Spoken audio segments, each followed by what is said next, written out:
अस्सलाम वालेकुम, मैं हूं रज़ा मेकन। आप देख रहे हैं IRK न्यूज़। आइए जानते हैं आज की कुछ ताज़ा तरीन अपडेट्स सदीक जान साहब से। सियासतदान कहते हैं कि इस्टेब्लिशमेंट का बोझ उठा उठाओ के और उनकी बातें मान मान के हमारी तो कमर ही टूट गई है। तो पता नहीं अब ऐसा क्या इनसे काम लिया जा रहा है कि इनकी बरह रास्त इनकी कमर के ऊपर जो है वो असर हुआ है। तो वो कहते हैं कि सियासतदानों की कमर टूट गई है और वो कहते हैं कि जी हमारी बस हो गई है, हम थक गए हैं, अब हमसे मज़ीद ये हरकतें नहीं होती, हमसे मज़ीद ये काम नहीं होते।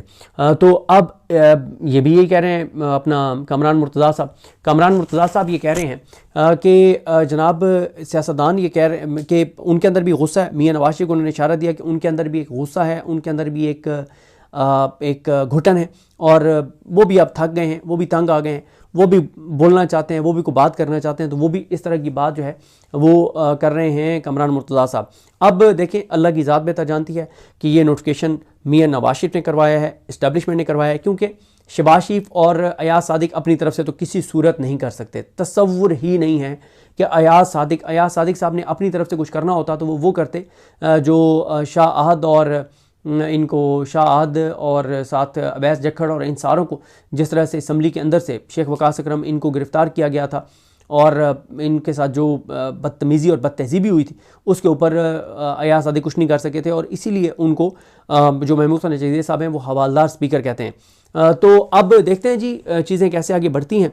और अच्छा ये भी है कि अगर मियाँ नवाज शरीफ कुछ कर रहे हैं तो उसको भी कोई जोड़ रहा है कि मियाँ नवाज शरीफ, वही बात कि मियाँ नवाज शरीफ नहीं चाहते थे कि मियाँ नवाज शरीफ ने 27 आईनी तरमीम के बाद आपको पता है ये भी अबसार आलम ने खबर दी थी। और अबसार आलम साहब इतने, मैं अब क्या कहूँ, उनको बड़े हैं, इतने वो मक्कार और झूठे इंसान हैं और इतनी वो घटिया सहाफ़त करते हैं, इतनी सतही सहाफ़त करते हैं। ख़ुद उन्होंने ये सारी खबरें ब्रेक की कि फील्ड मार्शल का नोटिफिकेशन अड़ गया है, फंस गया है और मियाँ नवाज शरीफ डट गए हैं और एयरफोर्स वाले भी एतराज़ कर रहे हैं। ख़ुद ये अबसार आलम ने खबरें दी और उन्होंने कहा कि जी नवाज शरीफ कहते हैं कि ये क्या तरीका है कि जी फ़ौज से ही कोई CDF होगा, एयरफोर्स से क्यों नहीं होगा, एयरफोर्स को भी इससे एतराज़ है। ये सारी बातें अबसार आलम करते रहे। ये बात अबसार आलम ने की कि फ़ौज और सिविल हुकूमत की 6 चीज़ों के ऊपर लड़ाई है और वो 6 चीज़ें भी उन्होंने बताई। अब वो कहते हैं कि ये बाहर बैठे हुए यूट्यूबर जो है ना फील्ड मार्शल साहब, ये आपके खिलाफ साजिश करते रहे और आपके इदारे ने और हुकूमत के इदारों ने काउंटर ही नहीं किया आपके खिलाफ। उन्होंने फील्ड मार्शल के नाम एक व्लॉग किया है 32-34 मिनट का, जिसमें 21 शिकायतें लगाई हैं। 21 शिकायतें लगाई हैं फील्ड मार्शल को, हुकूमत की भी, हुकूमती इदारों की भी। मुझे तो लगा है कि वो अपनी CV पेश कर रहे हैं, फील्ड मार्शल को कह रहे हैं कि मुझे को प्रोजेक्ट दें, मैं देखें आपकी कैसे प्रोजेक्शन करता हूँ। मुझे तो यही लगे, इससे ज़्यादा नहीं है। तो वो ये खबरें पहले देते रहे। अच्छा, अब शहर इक़्तिदार में उन्होंने कहा ना कि अफवाहों का बाजार गर्म हो गया। कोई कह रहा है कि ये जो UAE और सऊदी अरब वाला मामला हुआ था उसकी वजह से मियाँ नवाज शरीफ को एक्टिव कर दिया गया है। कोई कह रहा है गज़ा अमन प्लान के ऊपर जो चीज़ें हैं उसकी वजह से कुछ चीज़ें चल रही थी उसमें मियाँ नवाज शरीफ को एक्टिव कर दिया गया है। कोई ईरान के तनाजुर में कोई बाहर की गेम चल रही है उसमें मियाँ नवाज शरीफ को एक्टिव कर दिया गया है। कोई कहता है कि जी वो फलाने इशू की वजह से इंटरनेशनल गेम है और मियाँ नवाज शरीफ को एक्टिव कर दिया गया है। यानी कोई एक भी ये बात नहीं कर रहा कि मियाँ नवाज शरीफ जो है वो ये समझते हैं कि वोट को इज्जत दो का बयानिया ठीक था, मुझे उस पर चलना चाहिए।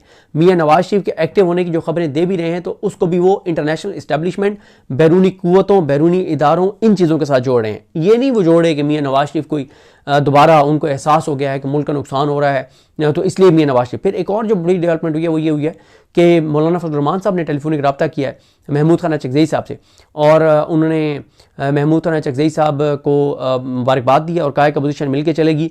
ये भी बहरहाल एक बड़ी पेशरफ्त है। तो बहरहाल जी अगस्त में इमरान खान साहब ने नामजद किया था चकज़ई साहब को और अलामा साहब को आज जनवरी के मिड में आके नोटिफिकेशन हुआ है और अलामा राजा नासिर अब्बास साहब का भी कहा जा रहा है कि उनका भी सोमवार को नोटिफिकेशन हो जाएगा। और इस वक्त तहरीक तहफ़्फ़ुज़ पाकिस्तान की क़यादत कराची में, और ये भी कहा जा रहा है कि शायद 28वीं तरमीम की वजह से भी कोई मियाँ नवाज शरीफ ने ये करवाया क्योंकि 28वीं तरमीम में आ रहा था कि नए सूबे और ये वो, और इसके ऊपर भी मियाँ नवाज शरीफ रेडी नहीं है। आखिर में जनाब तहरीक इंसाफ की जो क़यादत है, जब भी ये सलमान अकबर राजा साहब और इन सारों से पूछा जाता था लाएमल, तो कहते थे कि लाएमल हमने नहीं देना बल्कि लाएमल देना है महमूद खान चकज़ई साहब ने और अल्लामा राजा नासिर अब्बास साहब ने। अब इन दोनों ने लाएमल दे दिया है और लाएमल इन्होंने क्या दिया, इन्होंने 8 फरवरी को कहा है कि पहिए जाम हड़ताल होनी चाहिए, शटर डाउन हड़ताल होनी चाहिए, कंपेन करेंगे, कोई दुकान ना खुले, कोई गाड़ी सड़क पे ना आए और 8 फरवरी बड़ा आम होगा। लेकिन एक चीज़ मैं आपसे पूछना चाहता हूँ, आप मुझे बता दें, क्या आपने तहरीक इंसाफ के MNAs MPs टिकट होल्डर्स को डोर टू डोर कंपेन करते हुए 8 फरवरी के लिए देखा है? नहीं देखा होगा। 99% इनके MNAs MPS टिकट होल्डर्स के वीडियो पैगामात या ट्वीट्स भी आपने 8 फरवरी पे नहीं देखे होंगे। ये इस बात की दलील और सबूत है कि PTI की 99% लोग जो हैं MNAs MPS टिकट होल्डर्स वो कंप्रोमाइज्ड हो चुके हैं, उनको कंप्रोमाइज कर लिया गया है और वो चाबी वाले खिलौने अर्दली और लेले बन चुके हैं। आपने नहीं देखा होगा कि उनके कोई वीडियो पैगामात आए हों, उनके कोई ट्वीट्स आए हों, 8 फरवरी पे बात कर रहे हों, कोई कैंपेन कर रहे हों। यहाँ तक कि जो कमेटियाँ बनाना चाह रही थी तहरीक तहफ़्फ़ुज़ पाकिस्तान, उन अभी अनाउंस होनी थी, दोबारा शायद हो भी गई हों, लेकिन आज से 12-15 दिन पहले जब वो कमेटी अनाउंस करना चाह रहे थे तो सलमान अकबर राजा साहब ने तहरीक तहफ़्फ़ुज़ पाकिस्तान के ग्रुप में एक सख्त मैसेज कर दिया, जिसको तहरीक तहफ़्फ़ुज़ पाकिस्तान ने बहुत माइंड किया और उन्होंने कहा कि भाड़ में जाओ, हमने लाएमल देना था दे दिया, तुम लोग आप जानो और तुम्हारा काम जाने, ग्राउंड पे जैसे भी एक्टिविटीज़ करनी है तुम करो, हम अपने तौर पे कैंपेन करेंगे। तहरीक तहफ़्फ़ुज़ पाकिस्तान वाले तो लाहौर भी गए, अब कराची भी गए हुए हैं, वो तो बार बार बात कर रहे हैं। रोज़ाना अल्लामा राजा नासिर अब्बास और महमूद हसन चकज़ई साहब, अख़ुंज़ादा हुसैन साहब, मुस्तफ़ा और नवाज़ खोखर साहब, मोहम्मद ज़ुबैर साहब, इन सारों के डेली किसी न किसी तरह से किसी प्रोग्राम में कहीं ना कहीं बातचीत हो जाती है 8 फरवरी के हवाले से। लेकिन तहरीक इंसाफ के MNAs MPS टिकट होल्डर्स 99% खामोश हैं। तो अगर यही कंडक्ट रहा तहरीक इंसाफ के MNAs MPS और टिकट होल्डर्स का, तो 8 फरवरी के खिलाफ की जो कॉल है उसके खिलाफ मैं इसे साजिश समझता हूँ और मैं ये समझता हूँ कि ये 8 फरवरी की कॉल नाकाम हो जाएगी और इसको नाकाम बनाने में सारे का सारा किरदार तहरीक इंसाफ के MNAs MPS और टिकट होल्डर्स का होगा।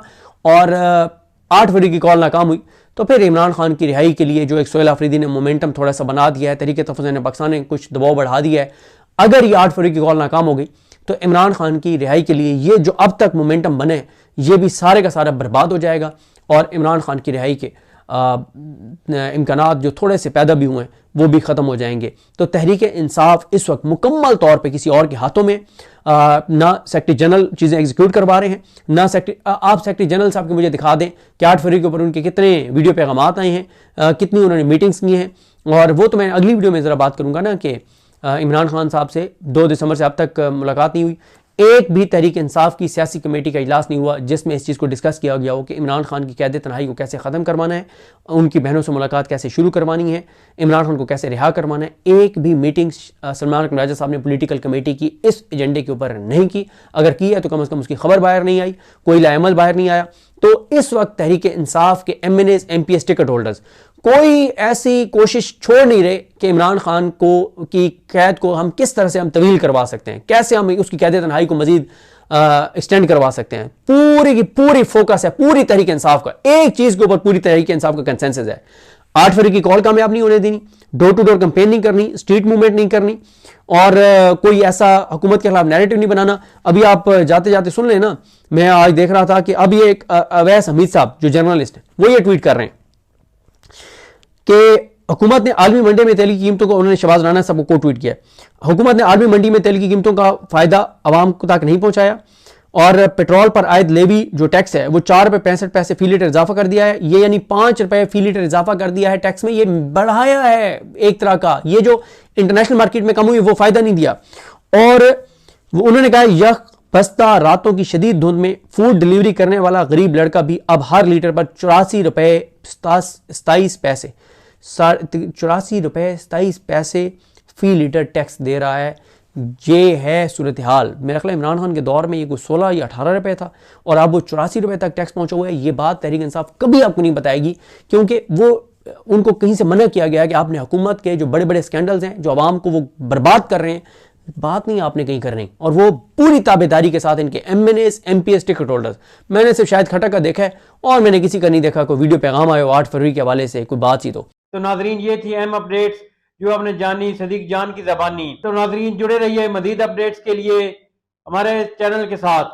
अपना और इस चैनल का ख्याल रखिएगा। इसी के साथ अपने मेज़बान रज़ा मेकन को इजाज़त दीजिए। अल्लाह हाफिज़।